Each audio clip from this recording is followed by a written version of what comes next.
دوستان محترم، ہماری یہ روحانی سیریز یعنی روح ایمان میں آج ہم جس ہستی کا تذکرہ کرنے کی سعادت حاصل کریں گے وہ ہیں حضرت ابو ذر غفاری رضی اللہ تعالیٰ عنہ کی ذات اقدس، جنہیں رابع المسلمین کہا جاتا ہے، یعنی کہ وہ خوش نصیب ہستی جنہوں نے چوتھے نمبر پر حضور علیہ الصلوۃ والسلام کی بارگاہ میں دست بیعت فرمائی، اسلام قبول فرمایا، اور جو السابقون الاولون کا تاج اپنے سر انور پر سجائے ہوئے تمام صحابہ اکرام میں نمایاں شخصیت تھے۔ آپ ایسی شخصیت تھے الحمدللہ کہ حضور سید عالم اسلام کی بارگاہ میں جب پہلی مرتبہ حاضری کا شرف حاصل ہوا نا، تو آتے ہی السلام علیکہ یا سیدی یا رسول اللہ صلی اللہ علیہ وسلم عرض کیا، یعنی کہ اسلام میں سب سے پہلے السلام علیکہ یا سیدی یا رسول اللہ صلی اللہ علیہ وسلم کہنے کا شرف حضرت ابی ذر غفاری رضی اللہ تعالیٰ عنہ کو حاصل ہے، اور اللہ اور اس کے رسول علیہ السلام کی بارگاہ میں یہ کلمات اتنے پسندیدہ بنے کہ قیامت تک ساری امت میں یہ کلمات رائج ہو گئے، اور قیامت تک جو بھی مسلمان اپنے کسی مسلمان بھائی سے ملے گا تو ان کلمات کو ادا کرے گا، اور یقیناً اس کا جو ثواب ہوگا، اس کا جو کریڈٹ ملے گا وہ حضرت ابی ذر غفاری رضی اللہ تعالیٰ عنہ کی ذات اقدس کو بھی ملے گا۔ اور آپ ایسی شخصیت تھی کہ جو اسلامک ورلڈ کی یونیورسٹی، سب سے بڑی اسلام کی یونیورسٹی یعنی کہ جامعہ صفا، جو مقام صفا پر حضور سید عالم اسلام کے صحابہ اکرام کی صورت میں تشکیل دی گئی، اس میں آپ کا مقام نمایاں تھا۔ آپ تاریخ پڑھ کے دیکھیں، حضرت ابی ذر غفاری رضی اللہ تعالیٰ عنہ جب صحابہ اکرام علیہ الرضوان تشریف فرما ہوتے اور حضور سید عالم اسلام صحابہ اکرام کو تدریس فرماتے، آپ جب حضور سید عالم اسلام درس قرآن درس حدیث فرماتے تو حضور سید عالم اسلام کا مخاطب جو شخصیت ہوتی تھی وہ حضرت ابو ذر غفاری رضی اللہ تعالیٰ عنہ کی ذات اقدس ہوتی تھی، اور روایت میں یہ لکھا ہے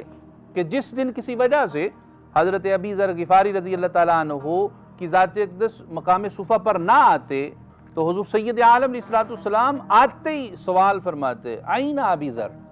کہ ابو ذر کدھر ہے؟ یعنی کہ رخ مصطفیٰ صلی اللہ علیہ وسلم مقام صفا پر جس ہستی کا منتظر رہتا اسے ابو ذر غفاری رضی اللہ تعالیٰ عنہ کہتے ہیں۔ اور روایات میں آتا ہے کہ حضرت ابی ذر غفاری رضی اللہ تعالیٰ عنہ کی ذات اقدس وہ شخصیت ہیں کہ قبل اسلام لانے سے پہلے بھی آپ نے نہ کبھی کسی بت کے سامنے شرک کیا، نہ کوئی ایسا کبھی عمل کیا کہ جو فطرت اسلام کے خلاف تھا۔ آپ نے اسلام لانے سے پہلے بھی کوئی ایسا فعل نہ کیا، کوئی ایسا کبھی عمل نہ کرتے تھے جو فطرت اسلام کے اگینسٹ ہو، فطرت اسلام کے خلاف ہو۔ میرا ایک وجدان ہے اور میں یہ بات ضرور کروں گا کہ یہ پوسیبل ہی نہیں ہے کہ کوئی شخص فطرت اسلام کو اتنا پسند کرتا ہو، حق کا متلاشی ہو، اور وہ مولا علی علیہ السلام سے دور ہو۔ الحق مع العلی والعلی مع الحق، جو بھی حق کا متلاشی ہوگا، جو بھی فطرت اسلام پر ہوگا، اس کا مولا علی سے تعلق نہ ہو، امپوسیبل، یہ ممکن ہی نہیں ہے۔ اسی طرح آپ پڑھ کے دیکھیں کہ حضرت ابی ذر غفاری رضی اللہ تعالیٰ عنہ کی ذات اقدس کا اہل البیت علیہ السلام سے اس قدر مضبوط تعلق تھا، اور مولا علی علیہ السلام کی بارگاہ میں اس قدر وفاداری حضرت ابی ذر غفاری رضی اللہ تعالیٰ عنہ کی تھی کہ آپ جگہ جگہ جس جگہ بھی جاتے، اور یہ متعدد جگہوں پر یہ روایت حضرت ابی ذر غفاری رضی اللہ تعالیٰ عنہ سے منقول ہے کہ آپ اجتماع میں اور مقام ابراہیم پر، مقام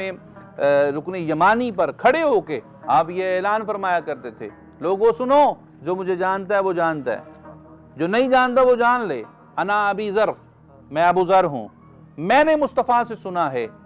من کنت مولا فہذا علی مولا، یعنی کہ یہ آپ اکثر، اور پھر ایک روایت تو یہ کثرت کے ساتھ یہ بیان کی جاتی ہے علماء اکرام کی طرف سے کہ آپ کے ہاتھ میں غلاف کعبہ تھا اور آپ فرما رہے تھے کہ لوگوں سنو، جو مجھے جانتا ہے وہ جانتا ہے، جو نہیں جانتا وہ جان لے، انا ابی ذر، میں ابو ذر ہوں۔ حضور سید عالم اسلام نے فرمایا کہ میری اہل بیت کشتی نوح کی مانند ہے، جو بھی اس میں سوار ہو گیا وہ فلاح پا گیا، اور جو اس سے دور ہو گیا وہ ہلاک ہو گیا۔ اور پھر مولا علی علیہ السلام کی ابو ذر غفاری رضی اللہ تعالیٰ عنہ سے محبت کتنی تھی، راویان نے لکھا ہے کہ ابتدائے اسلام میں جب اسلام قبول کرنے کے لیے آپ حاضر ہوئے تو سب سے پہلے جس کی زیارت کی اس ہستی کو مولا علی علیہ السلام فرماتے ہیں، یعنی کہ ابو ذر غفاری حضور سے پہلے مولا علی علیہ السلام کی بارگاہ میں حاضر ہوئے، اور 3 دن تک حضرت مولا کائنات ملتے رہے۔ اور راوی نے یہ بھی لکھا ہے کہ جس دن آپ مدینہ چھوڑ کے مقام ربضہ کی طرف گئے تو آخری جو دیدار تھا وہ امیر کائنات مولا علی علیہ السلام کا تھا۔ یہ حضرت ابو ذر غفاری رضی اللہ تعالیٰ عنہ کی ذات اقدس اور بیشتر فضائل آپ کے متعدد احادیث مبارکہ، اور پھر اہل البیت علیہ السلام کی بارگاہ میں غلامی،